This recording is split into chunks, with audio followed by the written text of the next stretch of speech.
오늘 발표드릴 주제는 타임 프리퀀시 시그널 프로세싱입니다. 발표 순서는 다음과 같이 진행하겠습니다. 먼저 프리퀀시 도메인에 대해서 설명을 드리고 트랜스폼 계열의 종류들에 대해서 각각 설명드리겠습니다. 첫 번째, 프리퀀시 도메인의 필요성 및 활용 분야입니다. 프리퀀시 어널리시스는 반복적인 패턴을 통해 시간과 공간에 따른 발생의 규칙을 찾는 것을 의미를 합니다. 그래서 이 주파수 분석은 시계열 데이터의 구성 원인을 파악하고 근본 원인을 찾아가는 것을 목표로 합니다. 이 주파수 분석은 시계열 데이터에 보통 사용을 하는데 시계열 데이터는 다음과 같이 트렌드, 시저널리티, 페리오디시티, 레지듀얼 이렇게 네 가지로 나눌 수 있습니다. 여기서 계절성과 주기성이 다른 점을 한번 짚고 가자면 계절성은 일정한 빈도로 반복되는 패턴으로 계절이나 요일에 따라 일정하게 나타나는 패턴을 의미를 합니다. 그리고 주기성은 고정된 빈도가 아닌 형태로 발생하는 증가하거나 감소하는 등의 패턴을 의미합니다.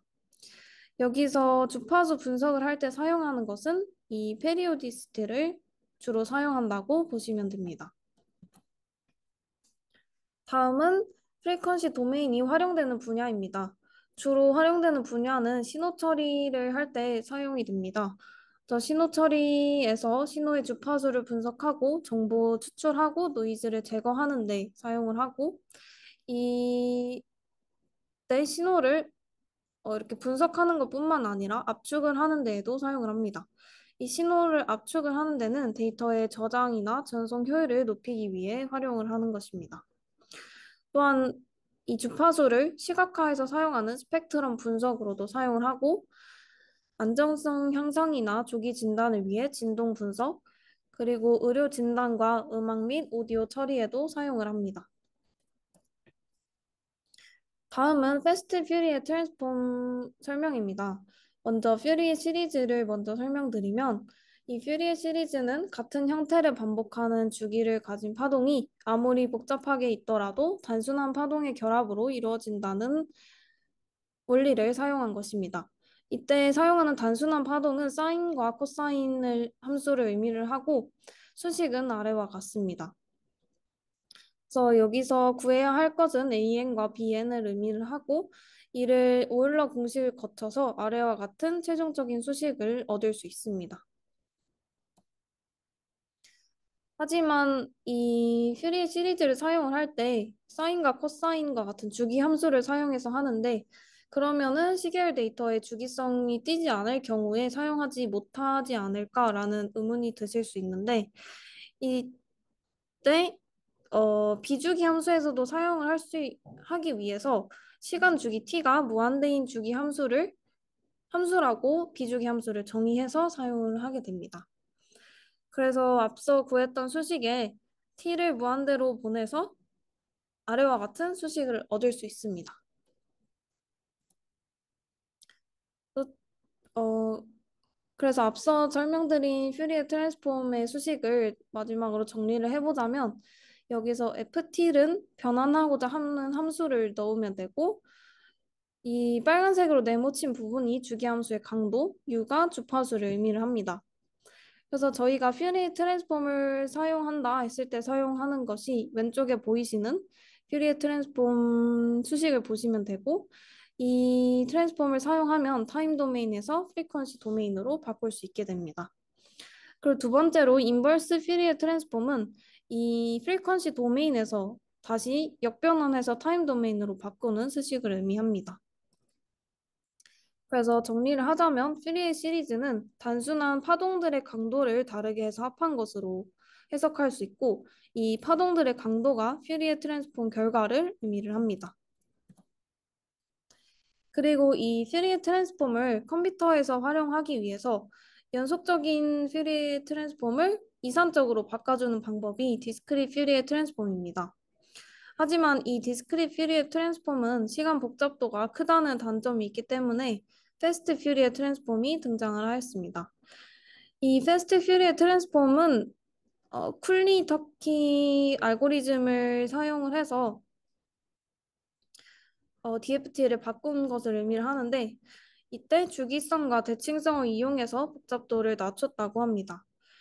그래서 FFT의 시간 복잡도는 5의 n 로그 n으로 기존 DFT보다 훨씬 낮아진 것을 볼 수 있습니다. 다음으로 이 퓨리에 트랜스폼을 신경망에 사용하기 위해서 컨볼루전 티오름이라는 이론이 등장을 했습니다. 이 컨볼루전 티오름은 공간 영역의 합성곱과 주파수 영역의 곱셈이 같다는 것을 증명한 이론입니다. 아래 그림에서 보시면 기존의 타임 도메인에서의 이 과정을 모두 퓨리에 트랜스폼 했을 때 같은 결과를 얻는 것을 확인하실 수 있습니다. 그래서 신경망에서는 빠른 연산 효과를 위해 퓨리에 트랜스폼을 활용을 했다고 합니다. 그래서 이러한 퓨리에 트랜스폼이 주파수 분석뿐만 아니라 빠른 연산을 위해 사용된 레퍼런스 논문들이 다음과 같이 있습니다. 그 중에서 이 트랜스폼 계열의 펄포머라는 모델을 살펴보시면 이 아래 그림에서도 표현되었는데 랜덤 퓨리엣 피처를 사용해서 셀프 어텐션 메커니즘을 리니어하게 하여서 빠른 연산을 진행을 했다고 합니다.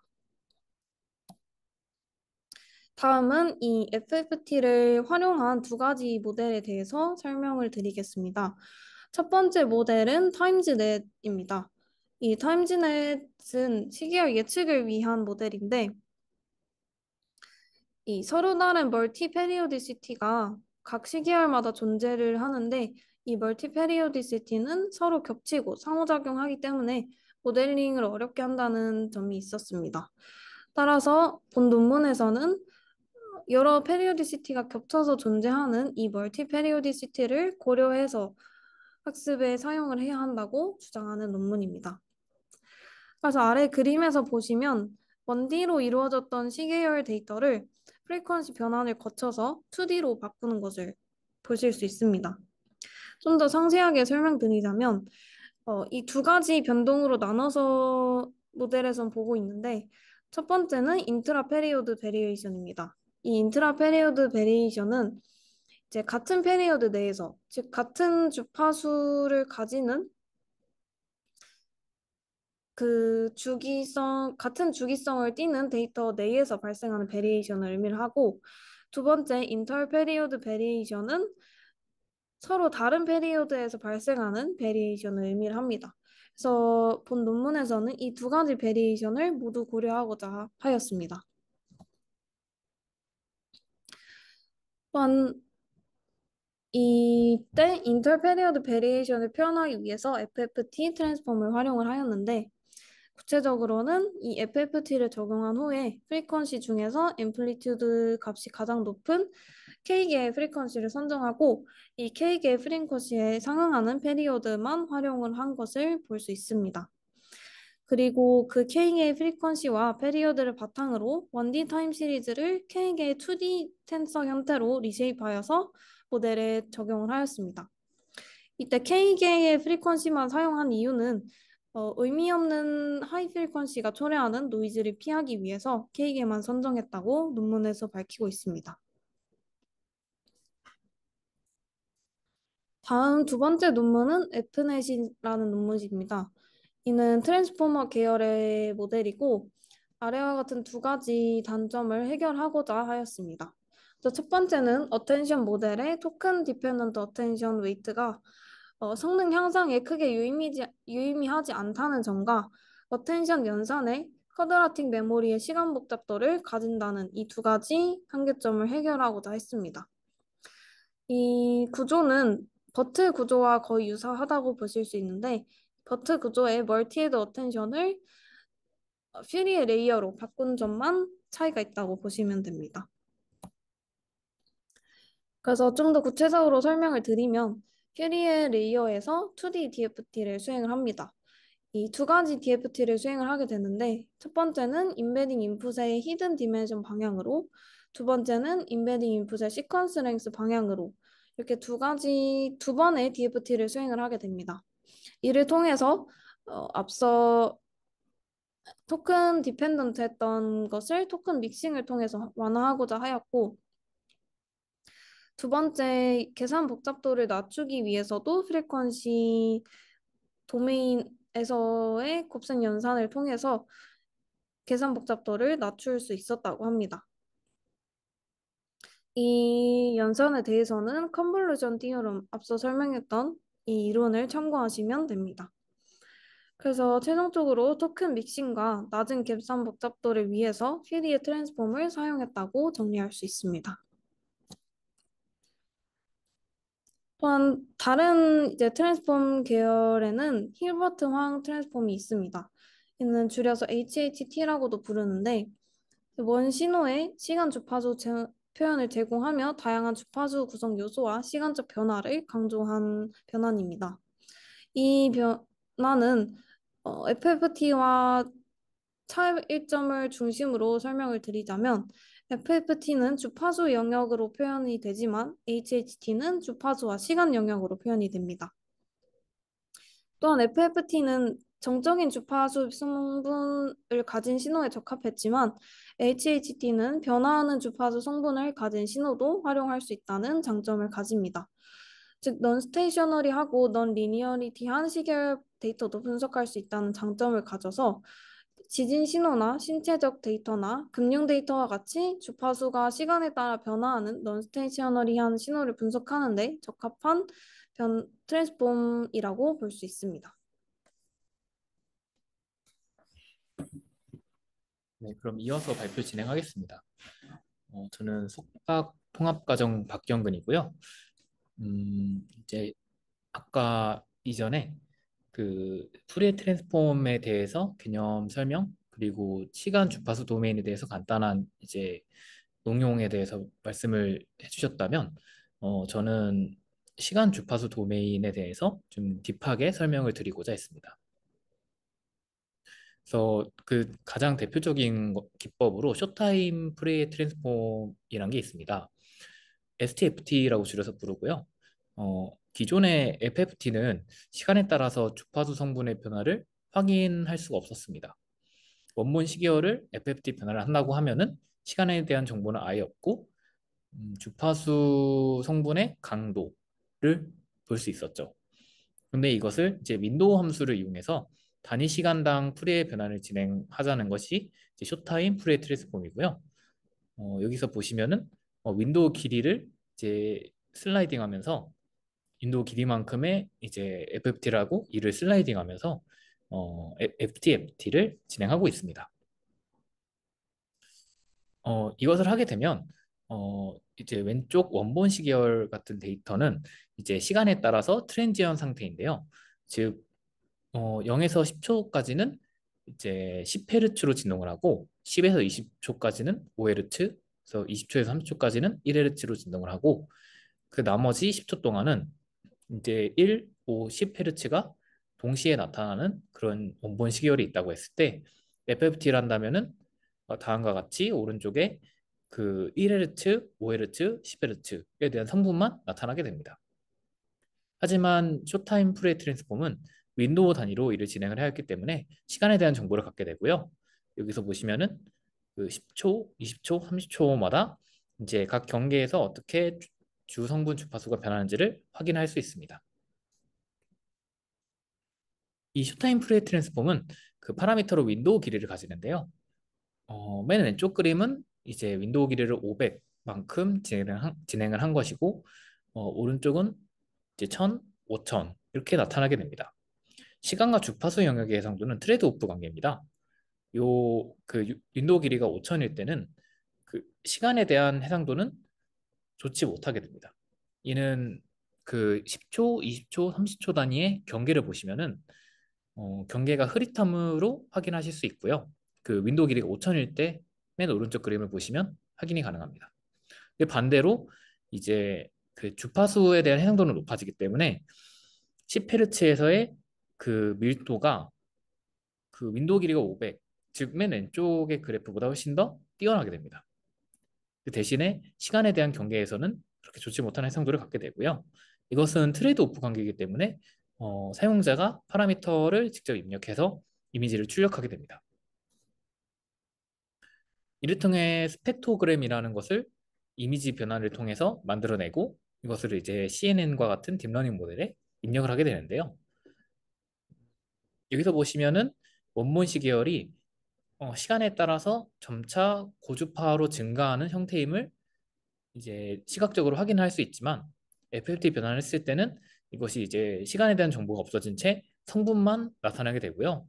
쇼타임 프레스 트랜스폼 스펙트로그램으로 이를 변환했을 때는 시간에 따라서 그 주파수가 고주파로 증가함을 알 수 있습니다. 네, 그래서 우상향으로 이제 주파수가 고주파 시간이 지날수록 고주파수 성분이 높아지는 것을 쇼타임 프레스 트랜스폼으로 확인이 가능합니다. 네, 이런 특성으로 이미지 변환을 하게 되면은 음악의 장르 분류, 악기 식별, 음악 구조 분석 등에 사용이 가능합니다. 네, 이를 활용한 논문은 진동 데이터를 이미지화하는 방법론으로 쇼타임 프레스 트랜스폼을 사용한 것이고요. 왼쪽에 원본 시계열이 있고 고장 유형에 따라서 오른쪽으로 이제 그 쇼타임 프레스 트랜스폼 이미지로 변환이 됩니다. 그래서 이를 차원 축소했을 때 원본 시계열에서는 잘 구분이 안 됐지만 그 이미지로 변환을 한 뒤에 차원 축소를 하면은 그 피처가 잘 분해가 되는 것을 확인을 할 수 있습니다. 네, 쇼타임 프레이 트랜스폼과 또 이제 새로운 방법으로 웨이블렛 변환이라는 것이 있는데요. 이것도 이제 되게 대표적인 방법인데 프레임 트랜스폼은 원본 시계열을 이제 사인과 코사인 함수로 분해를 했었습니다. 근데 사인과 코사인 함수는 시간에 따라서 어, 계속 진동을 하기 때문에 시간에 대한 정보를 갖지 못하기 때문에 윈도우 함수로 설정을 했다면요. 웨이블렛 함수는 진동하는 시간이 제한되는 함수입니다. 즉, 그 자체로 윈도우 함수의 성격을 가지고 있다고 생각하시면 될 것 같고요.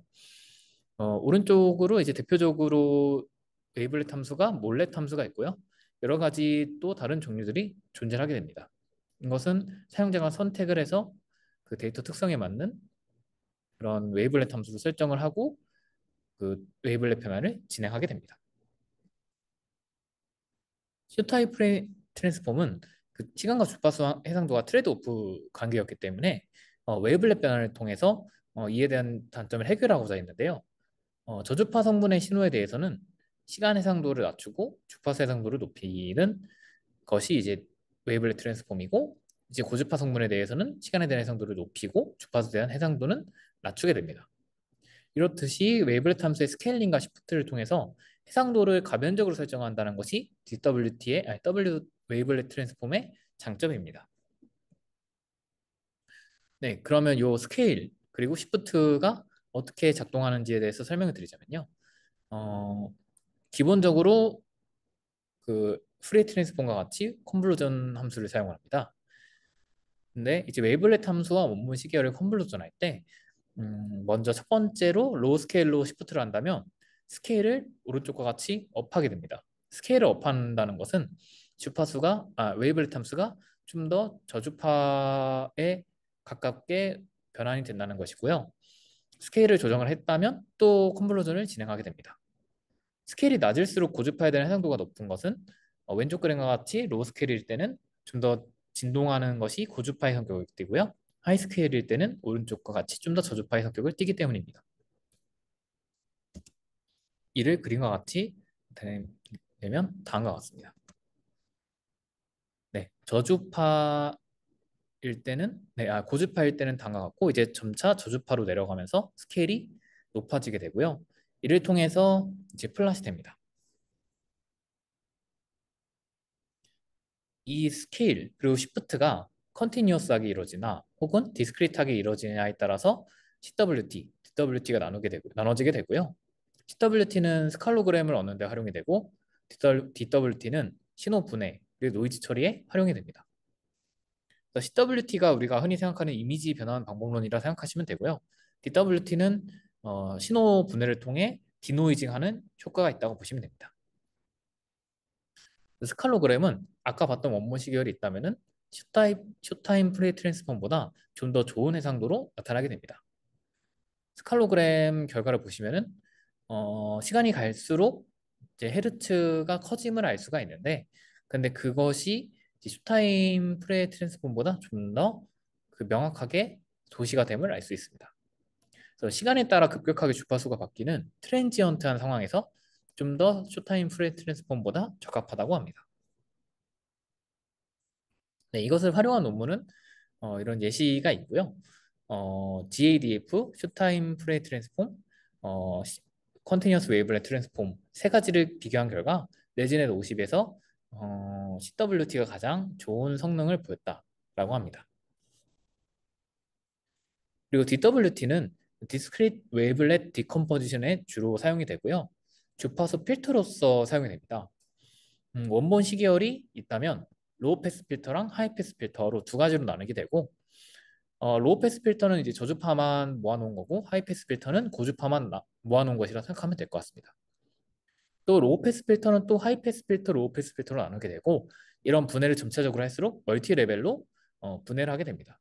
그렇게 된다면 주파수의 코에피션트를 얻게 되고 그것은 오른쪽 그림과 같이 나타나게 됩니다. 원본 시계열에서 어, 저주파수 성분 그리고 점차 고주파수 성분을 얻게 되고요. 원하는 주파수의 필터로 사용이 가능하게 됩니다. 이를 통해서 고주파 성분을 제거하는 스무딩용으로 사용을 하게 됩니다. 그래서 PHM 분야에서 RDL 예측을 할 때 이제 디노이징 효과로 많이 사용을 하게 되는데요.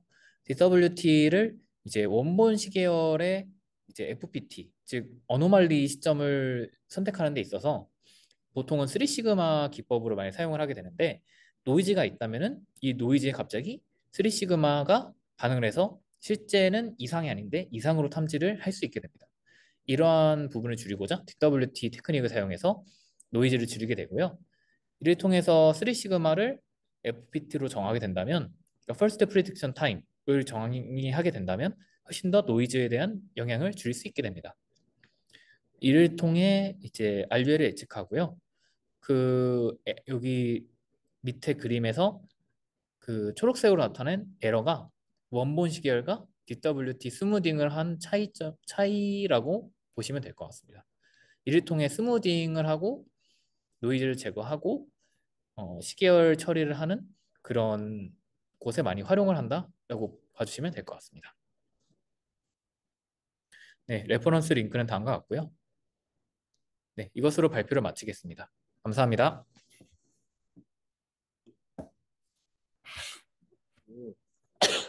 자르는 거 할 수 있다.